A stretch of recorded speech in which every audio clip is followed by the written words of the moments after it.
はい、皆さんこんにちは。ももチャンネル始めたいと思います。よろしくお願いします。昨年末、見事3連覇を達成した全日本総合決勝の試合をですね、振り返りながら解説していただこうと。実に346日ぶりの公式戦だったんです、試合前の心境としては。いや、もう緊張でしかない。久しぶりの試合だし、もしかしたら自分が置いてけぼりにされてる可能性もあるし、その高校生が意味わかんないぐらい強くなってるかもしれないっていう、なんかもうどんどんネガティブになっていくっていうか、怖かったね。ずっと不安の方が強かったですね。順調に勝ち進んで今回3連覇達成したわけなんですけど、1セット目の入る前の心境っていうのはどういう？いや、覚えてるのは、決勝戦って大体こう5試合目なんですけど、4試合の試合のスタート入りっていうのが自分の中で本当になんか納得いかない部分というか、うまくいかないなっていうのが思ってて、でこの決勝戦はもう前半からしっかりいかなきゃ絶対負けてしまうなと思ってたんで、気持ちを入れてこういって、前半すごくリードしたんですけど、リードしてからもう1点欲しいもう1点欲しいってなりすぎて、なんか気持ち的に引いちゃったっていうのは。最後の15、6点、7点ぐらいから急にコロッと逆転されて、やっぱ焦りました。焦りましたね。1ゲーム目取るのと取らないのではもう全然違うし、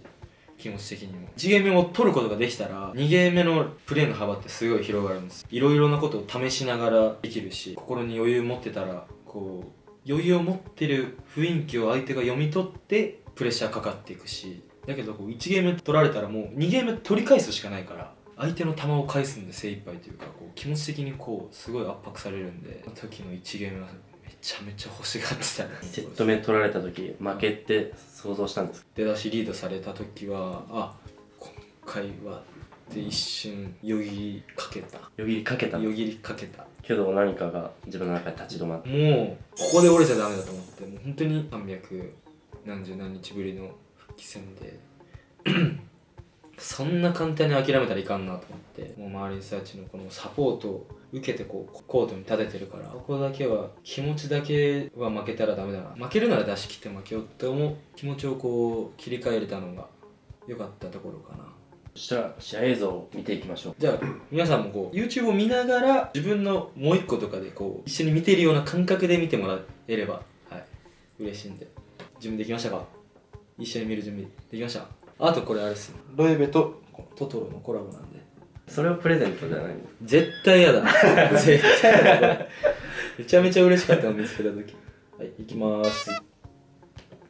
い、始まりました。前半の入りはすごいいいんですよね、正直。相手より取る位置が上というか、取る位置が上というのは余裕を持ってこうただ返してるだけじゃなくて、相手を動かしながらラリーができてるっていう、しっかり足も動いてるし、しっかり準備もできてるけど1点目は決められるっていう。こういう映像を見ててよく質問されるのが、試合のどこを見ながらこう見ればいいですかっていう質問多いんですけど、同じショットを打った後でも相手の触り方によってその足の向きだったりコートのどの辺に構えてるかとか全然違うんで、そこをこう見極めれるようになってくると上級者かな。相手の足の向きを見て、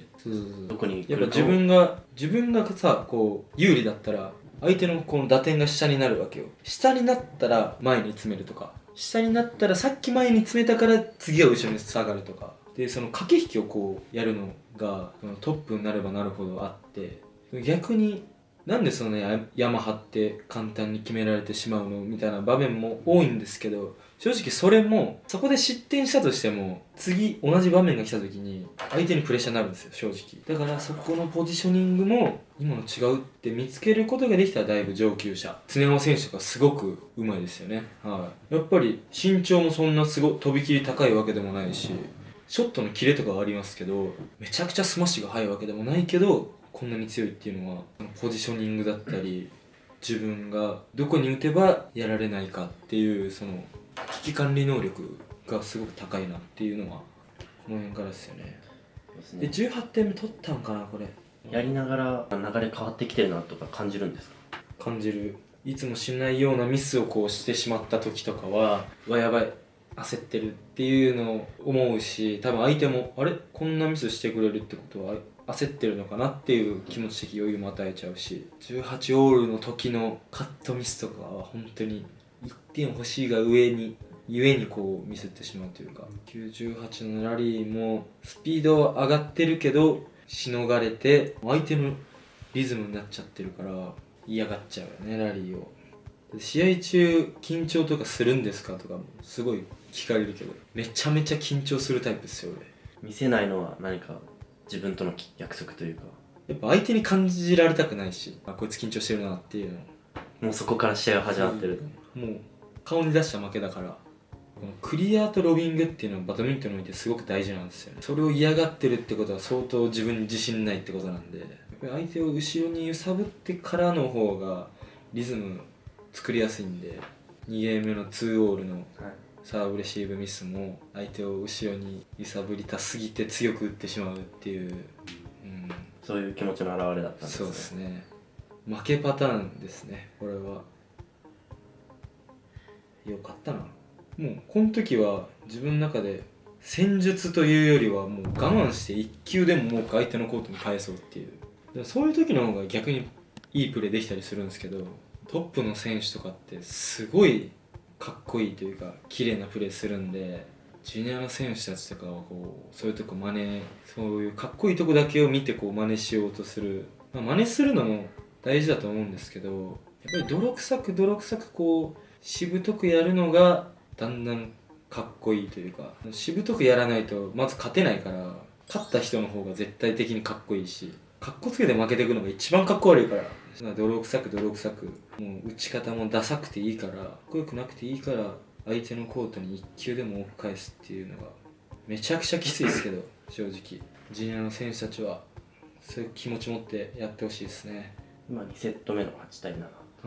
この辺はまあいい分ですね。21点ありますけど21回決めに行く、やっぱ決める方が圧倒的にスマッシュでバシバシ決めた方がかっこいいですけど、自分のスマッシュ決めても1点だけど相手がミスしても1点なんで、いかにこう相手にミスさせるかっすよね。そう簡単に決まんないんで、この試合見てたら分かるようにトップ同士の試合になればなるほど決まんなくなってくるんで、我慢必要っすよね。食べたいものあるけど太っちゃいそうだから我慢とか、今日ちょっときついけど体きついけどこの練習は我慢して頑張ろうとか、そういうのが本番に効いてくるんで、正直こういう長いラリーになったらもうこっちの土俵っすけどね。多分試合時間長くなればなるほど俺勝率高い気がするな。練習は誰よりもやってる自信あるんで、この試合はもうそこでしかなかったです。そこ信じても駆け引きとかじゃなく泥臭くいこう。3ゲーム目ですね、はい、もう3ゲーム目の心境としては、いやもう出し切るしかないっていう、今のもワンオールの時の常山選手の俺の打点が下がったと思ったらすぐ前に出て、今のも同じ打点なんだけど後ろを張ってる構え方してたし、次のラリーではそういうポジショニングが本当にうまい。今のもで次真ん中戻ってるし、めちゃくちゃ決められたなこの試合。やっぱあれは手が届かないもん。いやもう一歩ワンテンポ早くもう落下地点に入ってるから、もうどっち来るか分かんない、 PK 止めに行くみたいな、イメージ的にはまあゴールキーパーじゃないから PK やったことないけどもう2分の1、試合時間がこうインドネシアの選手とかすごく短いんですけど、その駆け引きの後ろに入るタイミングがワンテンポ早いんですよね。ギンティンとかは試合してる中では 1,2,3 で飛んでくるスマッシュが 1,2 ぐらいで飛んでくるんで、ホームポジションに戻ってる最中にもう飛んでくるんで、なんでこうディフェンスしてもこう弾かれて甘くなってプッシュで決められたりするのがすごく多くて、スマッシュ正直めちゃくちゃ遅くても落下地点に入るのがめちゃくちゃ早かったらもうそれだけで有効だっすよ。落下地点に入るのが遅いめちゃくちゃスマッシュ速い人よりもめちゃくちゃスマッシュ遅いけど落下地点に入る人の方が取りづらいですよ多分スマッシュ。だからもう150キロのど真ん中か125キロぐらいの四隅かっていう、これ、プロ野球選手じゃないんで分かんないですけどね。6オールの時のラウンドストレートクリアもワンテンポ遅れてるからもう真ん中で足止まっちゃって、海外で試合重ねていく中の一つの試合でそうやってワンゲーム取られている時の状況とは今回のその全日本の時は違う。違いますね。2019の時とかはもう圧倒的自信あったんで、決勝戦とか行ったら緊張しますけど、相手に緊張するっていうよりもその決勝っていう雰囲気にすごく緊張してて、応援ってめちゃめちゃ大事なんですよ。それも2019か、もうジャパンオープンの時とかはもう準々決勝のインドネシアとの選手の試合終わった後にもう肉離れではいもう全然動けないような状態だったんですけど、でもコートの中に入って応援されると試合できるし、もう試合前のサブコートにいる時も全くアップもできないぐらい痛いんですけど、コートの中入ると意外と動けちゃうっていう。ファイナルゲームの11点で負けてる時のここのヘアピンの1点、後半で足出ないけどしっかり出して、ここチェンジコートしてから、12点になるか11オールになるかでもう全然こう追いつけたのは大きかったですね、試合の中で。もうこの辺はもう無我夢中ですか？焦ってたなこの時。もう早く相手ミスしてくんないかなと思って、絶対普段あんなミスしないのに。でもこの15オールぐらいからもうあれですね、相手疲れてるなっていうのはちょっと分かったんで、ちょっと気持ち楽になったというか、これ長いラリーになってラウンドストレートのスマッシュをここのラリーでも相手が疲れてるのがすごく分かったんですよ。ラリー長くなってここまで来たらもう技術とかじゃないですもんね、本当に気持ちの強い方が勝つというか。この会場ってどうだった？なんかその風の流れとかさ、会場によってさ。風ほぼなく、17対16、ここロビングアウト、ここの2点差初めて開いて2点差リードして、ここからちょっとここでいけるぞっていう気持ちになったっていうか。18対17、これもうヒヤヒヤっすよ、このプッシュ行く時。もうちょい打ちマッチポイント取ったこの時でも全然、まだですか？全然3点差ですけど。3点差なんか一瞬よ。スマッシュ決まんなくていいから、とりあえず上から触ろうと思って、この最後のラリーが好きかな。決めに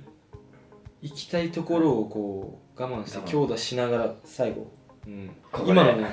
最後のラリーもスマッシュ取られても多分斜め走っていけてたし、表情見ててホッとしたっていう気持ちがよどうしたね、これはかったって感じですか？って感じですね。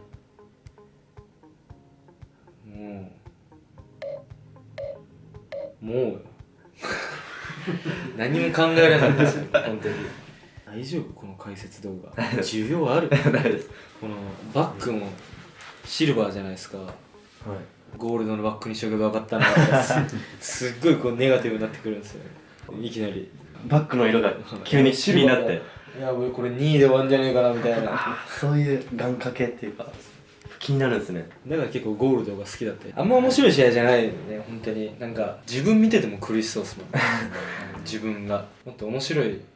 試合をしてこう解説したいですね。納得いく試合できたら、あと皆さんからこの試合はどうだったんですかみたいな要望があればそういうのもやりたいし、いいっすね、こう自分の試合を振り返って弱点とかも足りない部分も分かるし、モチベーションも高まるんで、毎日の積み重ねですよ。そしてこの試合ね、解説動画良かったぞ次違う試合見たいなって1ミリでも思った人は高評価とチャンネル登録ボタンよろしくお願いします。